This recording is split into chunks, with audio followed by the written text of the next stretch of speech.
Rudy. Was it worth the wait going from Daytona on Sunday to Saturday? You had to wait out all the rain in Daytona this weekend, but what a thrilling Monday for you and your crew. Congratulations. Yeah, I've been waiting for a long time to win it in anything at Daytona, but especially at 500. So an extra day is nothing. So it's just a amazing night. It was amazing crowd even on a Monday. Everybody stood around. It felt like it was still Sunday. So that was it was great. Kudos to all the fans for helping stay there and keep the excitement as high as it was.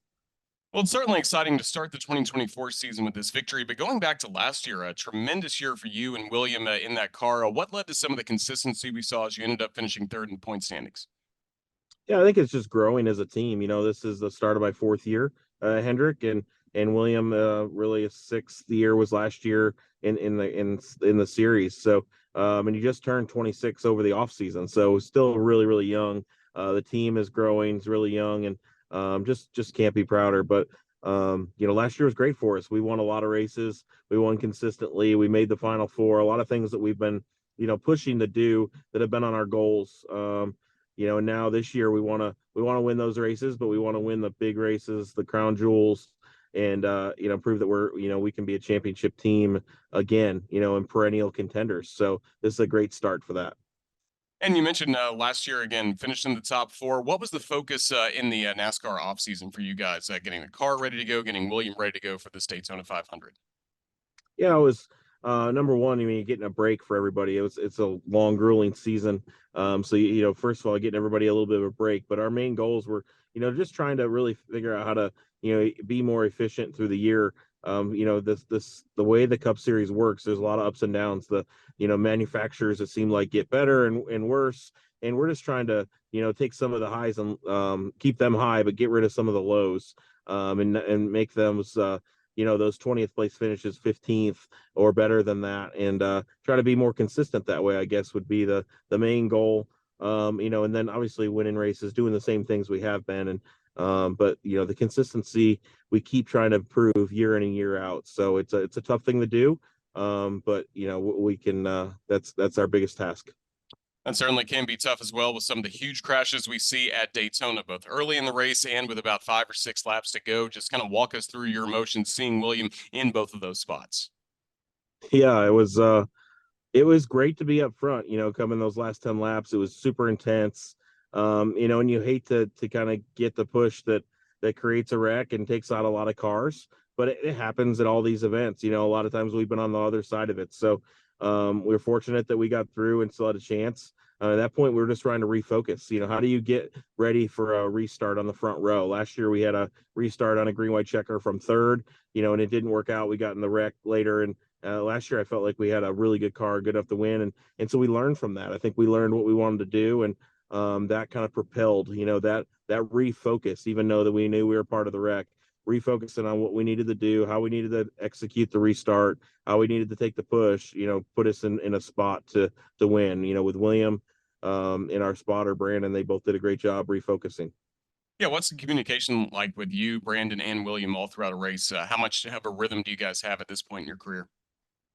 Yeah, it's really good. This is Brandon's third year. He wasn't there for the first year, but we've both known Brandon for a really long time. He spotted for William and K&N, and I've known him from the late model side. So we have a great relationship. The three of us are really good in that. We just good friends, and we kind of know what we're thinking. So and we know the goals and how we want to act. So that part's great. So when the race is over, take us through the celebration. Did it live up to what you were hoping for to win the Daytona 500? How you guys got to celebrate and what this means for William? Yeah, it really is the shock, and just the jubilation of winning a race that big. I've never felt that kind of emotion. Never been that excited, but it was calm. It was just this great feeling. So, and then we got to run onto the front stretch and, see Mr. Hendrick. He was excited as I've ever seen him, so, and Mrs. Hendrick in Victory Lane, she was so excited. 40th year to anniversary for them to the day of their first race as cup owners. So amazing. And then we had a lot of fun. We were spraying champagne and doing lots of things, and just a great team camaraderie. Way to start the year and go forward. A lot of fans of the 24 from Jeff Gordon's era love seeing the 24 back in victory lane at Daytona. Just what has Jeff Gordon meant to you and this crew and everything you all do for Hendrick Motorsports? Yeah, it's great leadership. It's amazing since he's kind of gone into this vice chair a couple years ago. How much he cares for us, how much time he spends with us. It's he doesn't have to do that. He's a four-time champion and won all those races. He could be spending time with his family, but he enjoys it. He pushes for us, and we couldn't do it without him. So I appreciate him a ton.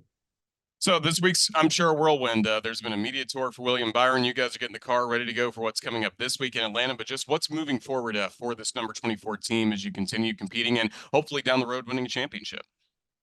Yeah, just trying to refocus. It's hard. We are not running on very much sleep. I mean, so didn't sleep at all Monday night. Worked and celebrated more on Tuesday, but we were at the shop making sure everybody there knew that we had won and that they were part of the success, and we thanked them.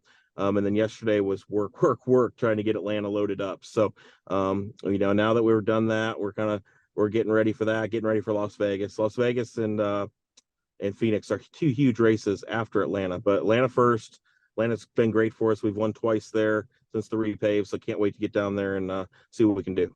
Well, the 24 team has a lot of fans here in Alabama. Can't wait to have you guys back in the state in a few weeks coming up as well for Talladega. Just Rudy, congratulations. A thrill of a lifetime winning the Daytona 500. Just thank you for your time with us on Crimson Drive. Roll Tide.